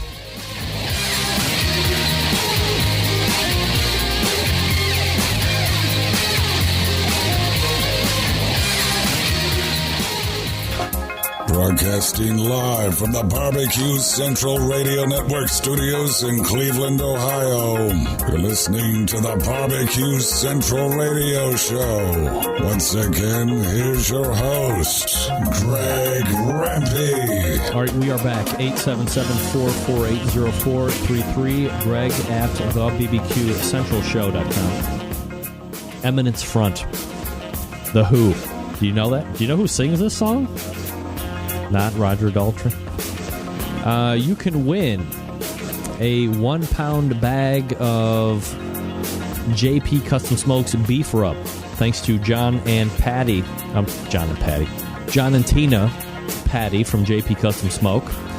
JPCustomSmoke.com to grab your own. But for a 1-pound bag of beef rub, Sam Zion. Spell it right. Sam Zion, you get a 1-pound bag of beef rub. Helped the American Dream Barbecue team win first place brisket this past weekend. Hook it up. Send me an email. Cooking Guy classes. Oh, never mind. You can win the 1-pound bag of beef rub right now. Do it right now. Come on, ladies and gentlemen. In the what do I want to say? In the subject line, Sam Zion. Figure out how to spell it right, and you can win a 1-pound bag of beef rub, courtesy of JP Custom Smoke, jpcustomsmoke.com. Now, next week, we're going to have a whole new read for them. Folks, look at Basic Patrick. Patrick, that is incorrect. Listen to me. Sam Zion. Sam Zion, not Sam Zion. Easy mistake to make. Don't do it again. You can win.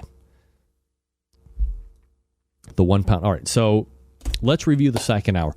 We talked about you being able to send drinks on the American Virgin Airlines to guests, which is weird. Really weird. And we talked with Sam Zion, the cooking guy, about, so we learned about table salt. I believe he meant to say that sea salt came from the ocean through like some type of a dehydration process or drying out process or whatever the case may be. Also, we talked about extra virgin olive oil because that was like a big thing for me is there are some pit masters on the circuit that believe that extra virgin olive oil, cold pressed first, is a key to how well the ribs are. And I apply it to my pork tenderloins. I apply it to my ribs. I actually apply EVOO, extra virgin EV olive oil, to my pork butts. I don't do it to brisket. Brisket, I'm always hitting Worcestershire sauce on, then the rub because it pastes up really nice. Then I go with Worcestershire sauce. What the? Something is popping in here. What is going on? No winner yet. Sam Zion. Okay, let me make it easy for you guys. Sam the cooking guy. Can you do Sam the cooking guy? Real easy. You can win. It's just that easy. The 1-pound bag of JP Custom Smoke. If not, we'll go, you guys watching on Roku right now, send me a shot.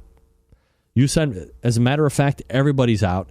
Anybody watching on Roku now, take a picture of me on your Roku television, send it to me, and I will. If you're the first one in, you'll get the JP Custom Smoke. Just that easy. All right, let's wrap it up. In the first hour, we talked to... Who did we talk to in the first hour? We talked to Harry DeHorse. We also talked with Meathead Goldwyn. Crave Meathead Goldwyn. Look at this. Jim wins. Jim wins. Good for you, Jim. I'll be back with you here in just a moment. We talked with Meathead Goldwyn. We talked with Harry DeHorse. And the second hour was Sam Zion. Look, if you cook with raw cast iron, season it each and every time as it cools down. Hit it with the brush. Then a little Pam, a little Crisco if you want. A little Pam. Bake it in. Years of rust-free service also. September 11th, 2001.